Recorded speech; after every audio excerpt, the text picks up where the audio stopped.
नमस्कार विद्यार्थी मित्रांनो, आता आपण बघणार आहोत प्रभात न्यूजपेपरमध्ये एक अत्यंत शॉकिंग अशी माहिती आली आहे. TET घोटाळेबाजांचा नोकरीसाठी खटाटोप. म्हणजेच काही उमेदवार जे आहेत त्यांनी TET ही परीक्षा पास करण्यासाठी टेबल खालून फूल नाही तर फुलाची पाकळी अशा स्वरूपात मदत केली आहे असं आपणास दिसून येतं आहे.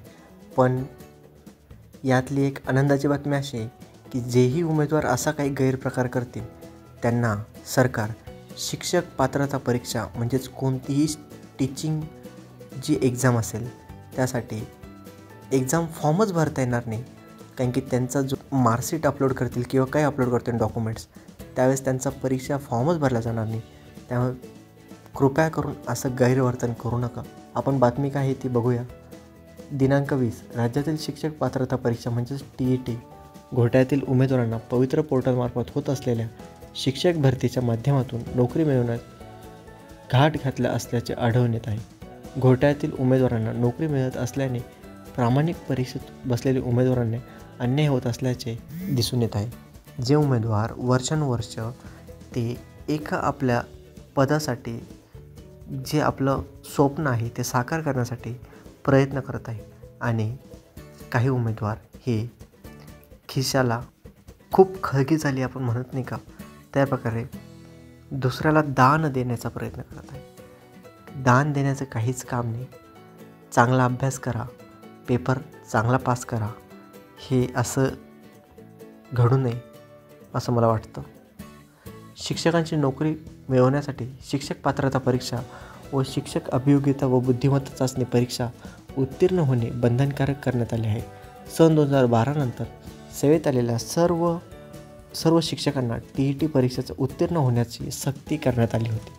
मात्र बहुतेक जणांना परीक्षेत यश मिळाले नाही. सन 2018 ते 20 या कालावधीत झालेल्या TET परीक्षेमध्ये सुमारे 8,000 उमेदवारांनी गैरव्यवहार करण्याचे दिसून येत आहे. ते उघडकीस आले. आता जे कोणी 8,000 उमेदवार असतील त्यांना इथून पुढे होणाऱ्या शिक्षक भरतीसाठी फॉर्मच भरता येणार नाही. म्हणून असं कधीही कोणीही करू नये.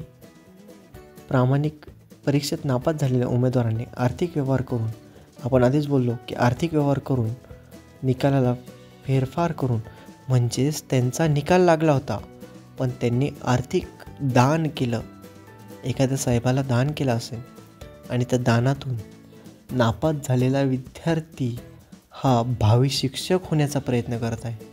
आपणास दिसून येत आहे नापास झालेला विद्यार्थी हा भावी शिक्षक होण्याचा प्रयत्न करत आहे. ह्या माध्यमातून गुण वाढवून घेतले आहे.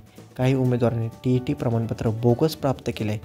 उमेदवारांनी TETचं पत्रच बोगस प्राप्त केले. बापरे, अवघडच कंडिशन दिसते.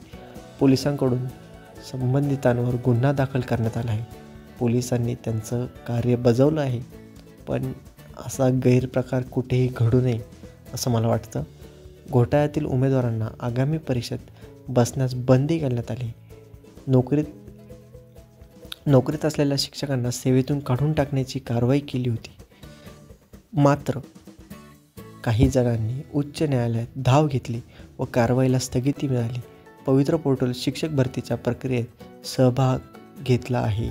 सध्या याबाबत सुमारे 30 प्रकरणे उघडकीस आली. राज्यातील पुणे, सोलापूर जिल्ह्यासह अन्य जिल्ह्यातील काही उमेदवारांनी नियुक्त्या मिळवण्याचे प्रमाण घडल्याने चर्चेंना रंग लागले आहे. अधिकाऱ्यांनी घोटाळ्यातील उमेदवारांच्या नियुक्तीस तीव्र विरोधही दर्शवला. मात्र त्यांच्याकडे सोयीस्कर दुर्लक्ष करत त्यांना घाईघाईने नियुक्ती देण्यात आले असे बोलले जात आहे. म्हणजेच काही उमेदवारांना हे काढण्याचा प्रयत्न केला होता पण आपण म्हणतो ना, लाईन मोठी असली तर कोणीही आपल्याला अडवत नाही. तसा प्रकार घडून येत आहे. जे विद्यार्थी प्रामाणिकपणे त्यांचा अभ्यास करत आहे ते अभ्यासच करत आहे व असे बोगस विद्यार्थी जे त्यांचं काम बजावण्याचं काम करत आहे, म्हणजे त्यांना वाटत आहे की आम्ही जर शिक्षक झालो तर आम्ही काहीतरी विद्यार्थ्यांना घडवू शकू. अरे बाबा, तू बोगस पद्धतीने शिक्षक होशील आणि तू कोणते विद्यार्थी घडवशील?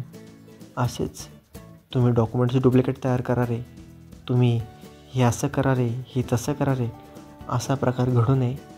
शासनाने रीतसर भरती करावी असंच सर्व शिक्षकांच्या माध्यमातून आव्हान करतो. जय हिंद, जय महाराष्ट्र.